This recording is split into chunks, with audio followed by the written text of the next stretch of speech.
India market invest মাইন্ডসেটে আপনাদের স্বাগত। যা চ্যানেল নতুন এসেছেন তাদের করলো প্লিজ চ্যানেলটাকে সাবস্ক্রাইব করবেন, লাইক করবেন, বেল আইকনটা প্রেস করবেন, তার সাথে অল বাটনটা প্রেস করবেন, নোটিফিকেশন সঙ্গে সঙ্গে আপনাদের কাছে গিয়ে পৌঁছাবে।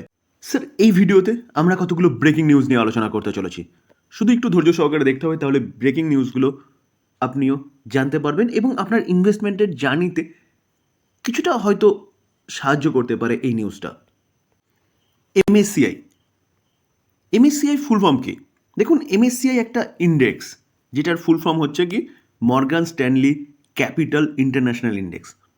তো একটা ইন্ডেক্স ইন্টারন্যাশনালি ওয়ার্ক করে ইন্টারন্যাশনালি কোম্পানিগুলোকে নিয়ে, যেখানে ওয়ার্ল্ডের বড় বড় ইনভেস্টরের কাছে কিন্তু রিপ্রেজেন্ট করে ওয়ার্ল্ডের ভালো ভালো কোম্পানিগুলোকে চুজ করে এই ইন্ডেক্সটা বলতে পারেন। যেরকম আমাদের নিফটি 50, ভারতবর্ষের বেস্ট 50টা কোম্পানি নিয়ে নিফটি 50, সেন্সেক্স বেস্ট 30 কোম্পানি নিয়ে সেন্সেক্স, সেরকমই এমএসসিআই ইন্ডেক্স গ্লোবালি বলতে পারেন যেসব ভালো ভালো কোম্পানিগুলো আছে সেসব কোম্পানিগুলোকে নিয়ে কিন্তু ইন্ডেক্সটাকে তৈরি করে এবং তার প্রেজেন্টেশন সারা ওয়ার্ল্ডে থাকে এবং ওয়ার্ল্ডের ইনভেস্টাররা সেই এমএসসিআই ইন্ডেক্স থেকে কিন্তু মানে ফলো করে কিন্তু তারা বাই করে বিভিন্ন দেশের স্টকগুলোকে। তো এই নিউজটা কিন্তু এমএসসিআই গ্লোবাল ইন্ডেক্স থেকেই পাচ্ছে, যেখানে এমএসসিআই গ্লোবাল ইন্ডেক্সে আমাদের কিছু কোম্পানি, আমাদের দেশের কিছু কোম্পানি কিন্তু স্থান পেতে চলেছে। দেখুন, এই আর্টিকেল দেখলে দেখা যাবে পেটিএম এবং আদানি গ্রিন এবং আদার্স আরও কিছু কোম্পানি রয়েছে যারা কিন্তু কী করতে চলেছে, এমএসসিআই ইন্ডেক্সে জয়েন করতে চলেছে মানে এমএসসিআই ইন্ডেক্সে স্থান পেতে চলেছে। তো যেহেতু স্যার এই গ্লোবাল ইন্ডেক্সটা একটা বড় মাপের ইন্ডেক্স, তারা কিন্তু আতিপাতি কোম্পানিগুলোকে সেইখানে স্থান দেয় না, এটা মাথায় রাখবেন। তাই বলে কিন্তু আমি এটাও বলছি না যে এমএসসিআই ইন্ডেক্সে স্থান পাবে বলে এই কোম্পানিগুলো আপনি বাই করবেন, একদম নয়। আমি সবসময় বলি বাই করার আগে কিন্তু নিজে ভালো মতন অ্যানালাইসিস করবেন, নিজের রিস্ক বুঝবেন, কোম্পানি কী করছে সেটা বোঝার চেষ্টা করবেন, তারপরে গিয়ে ইনভেস্টমেন্ট করবেন। দেখুন কোন কোন কোম্পানিগুলো স্থান পেতে চলেছে: করমণ্ডল, পেটিএম, তার পাশাপাশি নাইকা এবং আদানি গ্রিন সলিউশন, এগুলো কিন্তু লাইকলি টু কী করতে চলেছে, যে এমএসসিআই ইন্ডেক্সে স্থান পেতে চলেছে। এটা কোথা থেকে জানা যাচ্ছে? According to the estimate by Nuvama, অর্থাৎ নুভামা একটা রিসার্চ ফার্ম, তাদের এস্টিমেট অনুযায়ী কিন্তু এই জিনিসটা জানা যাচ্ছে। তো নুভামার এস্টিমেট কিন্তু ম্যাক্সিমাম ক্ষেত্রে দেখা যায় যে সঠিক হয়। তো দেখুন, এই আর্টিকেল দেখলে দেখা যাবে নেক্সট মাসের 14 তারিখে এমএসসিআই ইন্ডেক্স তারা অ্যানাউন্সমেন্ট করতে চলেছে যে কোন কোন কোম্পানিগুলো এই ইন্ডেক্সে স্থান পেতে চলেছে এবং কার্যকরী হবে কবে? 30শে মে থেকে। তো নুভামা বলছে যে যদি আদানি এনার্জি সলিউশন এই কোম্পানিটা এমএসসিআই ইন্ডেক্সের পার্ট হয়, তাহলে কিন্তু এই কোম্পানিটার মধ্যে বলছে কত 178 বিলিয়নের একটা ইনফ্লো আসতে পারে, এটা এস্টিমেট করছে। কে করছে? নুভামা। তার পাশাপাশি থার্মেক্স এবং সোনা কমস্টার, তো এই দুটো কোম্পানি যদি কে বলা হচ্ছে যে এই দুটো কোম্পানি এমএসসিআই ইন্ডেক্স থেকে বেরিয়ে যাবে। তো স্বাভাবিকভাবেই যে কোনো কোম্পানি যদি ঢোকে তাহলে কি কোনো কোম্পানিকে তো বেরোতে হবে। তো এই দুটো কোম্পানি বেরোতে পারে, সেরকমই শোনা যাচ্ছে নুভামার রিসার্চ থেকে। তো এই দুটো কোম্পানি থেকে কিন্তু আউটফ্লো হতে পারে কত?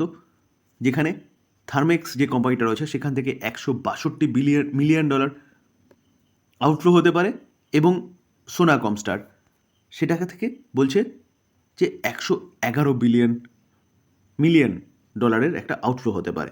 যেখানে এই চারটা দেখলে একটু ভালো বোঝা যাবে যে বলছে করমণ্ডল ইন্টারন্যাশনাল যে কোম্পানিটা রয়েছে সেই কোম্পানিটার মধ্যে বলছে ইনফ্লো আসবে, যেহেতু এই কোম্পানিটা অ্যাডিশনের কথা বলছে 210, পেটিএমের মধ্যে 209 মিলিয়ন ডলার এবং নাইকার মধ্যে 178 মিলিয়ন ডলার, আদানি গ্রিন সলিউশনের মধ্যে 176 বিলিয়ন ডলার। তো এগুলো কিন্তু ইনফ্লো হতে পারে নুভামা রিসার্চ অনুযায়ী এবং এই কোম্পানিগুলো এমএসসিআই ইন্ডেক্সে স্থান পেতে পারে।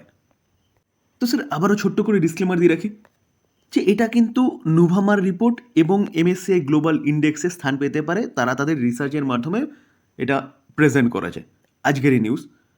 তাই বলে এটাই হবে এমন ব্যাপার নয়। এটা কবে হবে সেটা আমি দেখালাম একটু আগে, যে কবে বলছে যে অ্যানাউন্সমেন্ট হবে 14ই মে। তো 14ই মে আমরা জানতে পারবো অ্যাকচুয়াল এই কোম্পানিগুলো অ্যাড হচ্ছে কি না। তো এটাকে কেউ বাই রেকমেন্ডেশন হিসেবে নেবেন না। বাই করার আগে নিজে ভালো মতন অ্যানালাইসিস করবেন কোম্পানিগুলোকে নিয়ে, তারপরে গিয়ে বাই করার কথা চিন্তাভাবনা করবেন। টাটা এলেক্সি কোম্পানিটাকে দেখলে দেখাবে, দেখুন লাস্ট 5 বছরে কোম্পানিটা 586% রিটার্ন দিয়েছে।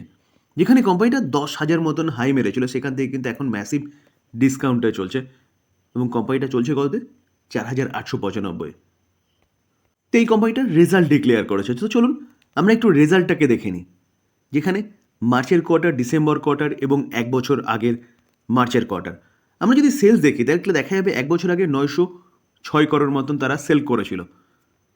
আগের কোয়ার্টারে 939, এই কোয়ার্টারে 908। তো দেখলে দেখা যাবে যে ইয়ারলি 906টা সামান্য জাম্প করে 908 হয়েছে এবং কোয়ার্টারলি অনেকটাই পড়েছে। তো এক্সপেন্সেস দেখলে দেখা যাবে, দেখুন এক্সপেন্সেস কী করেছে। 1 বছর আগে 906 ইনকাম করতে গিয়ে 645 খরচা করেছে। আগের কোয়ার্টারে 939 ইনকাম করতে গিয়ে 693 খরচা করেছে, কিন্তু এই কোয়ার্টারে ইনকাম করেছে কম, অর্থাৎ সেলস করেছে কম, খরচা হয়ে গেছে বেশি ইয়ারলি এবং কোয়ার্টারলি। তো সেই অনুযায়ী দেখলে দেখা যাবে, দেখুন 1 বছর আগে অপারেটিং প্রফিট 261 করোড় ছিল।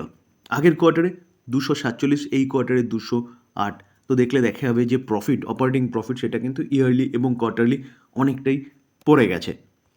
এবার কি, এবার ট্যাক্স ও অ্যাডজাস্টমেন্টের পরে মেন প্রফিট। তো দেখলে দেখা যাবে, দেখুন নেট প্রফিট কি বলছে, যেটা কোম্পানির ঘরে ঢোকে। 1 বছর আগে 197, আগের কোয়ার্টারে 199, এই কোয়ার্টারে 172। তো নেট প্রফিটেও কিন্তু ব্যাপক একটা গিরাবট দেখা গেছে। তো স্যার বলতে পারেন যে কোম্পানি প্রফিট কিন্তু অতটা ভালো প্রেজেন্ট করেনি। যেখানে কোম্পানি কি বলছে, কোম্পানি বলছে যে নেট প্রফিটের মধ্যে ফল কেন দেখা গেছে, ফল দেখা যাওয়ার পিছনে কারণ বলছে অটো বিজনেসের ট্যারিফ যে ফেসটা গেছে তার জন্যে। যেখানে স্যার বলছে গিয়ে কি, যে কোয়ার্টার 4-এর যে রেজাল্ট বা প্রফিট যেটা, সেটা বিলো এস্টিমেট, অর্থাৎ এস্টিমেটকে কিন্তু বিট করতে পারেনি।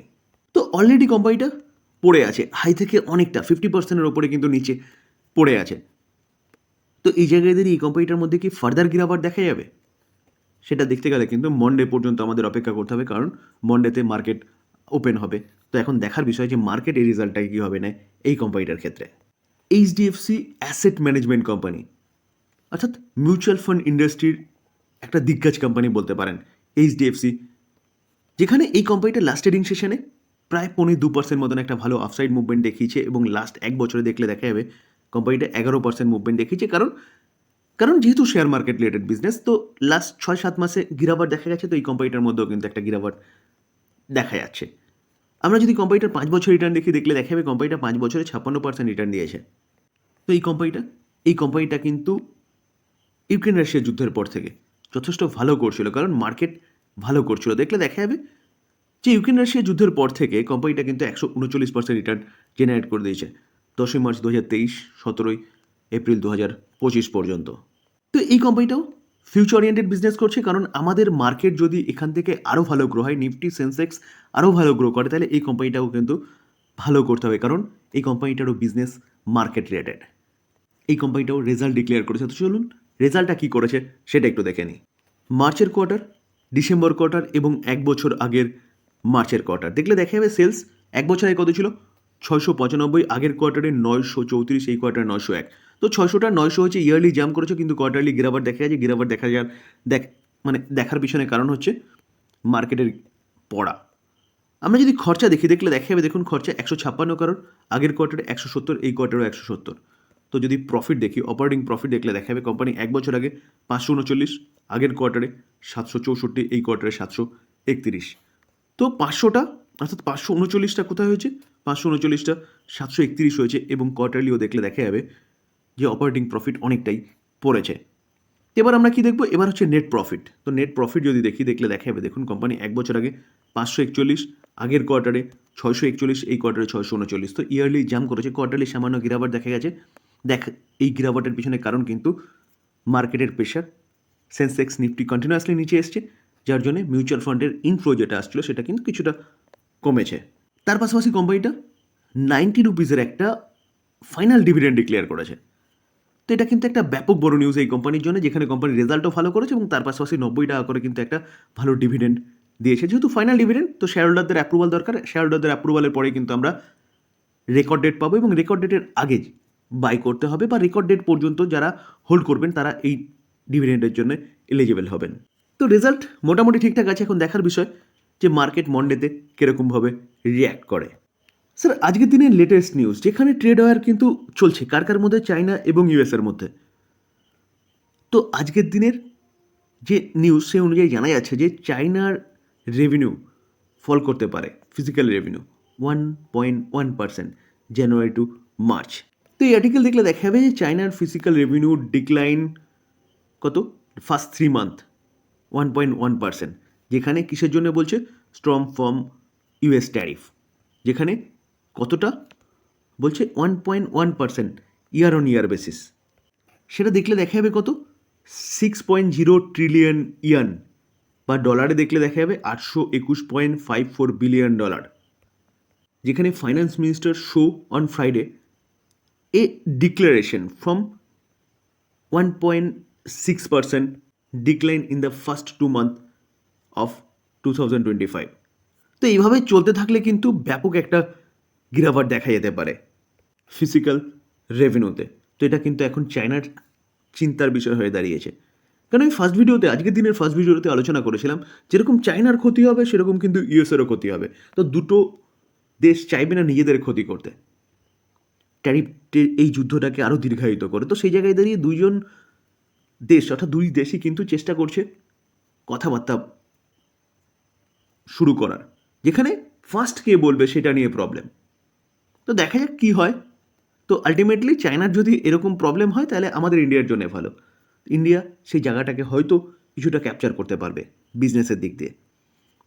তো আলোচনা এই পর্যন্ত। যদি আলোচনা ভালো লাগে, যারা চ্যানেল নতুন এসেছেন তাদেরগুলো প্লিজ চ্যানেলটাকে সাবস্ক্রাইব করবেন, লাইক করবেন, বেল আইকনটা প্রেস করবেন, তার সাথে অল বাটনটা প্রেস করবেন, নোটিফিকেশন সঙ্গে সঙ্গে আপনাদের কাছে গিয়ে পৌঁছাবে। থ্যাংক ইউ, ভালো থাকবেন।